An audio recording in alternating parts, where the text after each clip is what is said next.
यंदा राज्याचा अर्थसंकल्प मुख्यमंत्री देवेंद्र फडणवीस मांडण्याची शक्यता. अजित पवारांच्या अकाली निधनामुळे निर्माण झाली आहे मोठी पोकळी.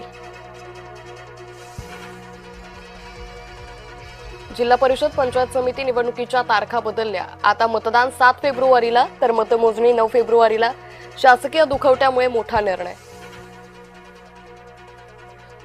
छत्रपती संभाजीनगरच्या महापौर निवडणुकीचं वेळापत्रक जाहीर. 10 फेब्रुवारीला विशेष सभेत मतदान प्रक्रिया पडणार पार. उपमुख्यमंत्रीपदी सुनेत्रा अजित पवार. राष्ट्रवादीत हालचाली सुरू. सांत्वनपर भेटीच्या पाठोपाठ राजकारणाला नवं वळण लागणार. दोन्ही राष्ट्रवादीच्या विलिनीकरणाची प्रक्रिया अंतिम टप्प्यात. जयंत पाटील शशिकांत शिंदेंचा दावा.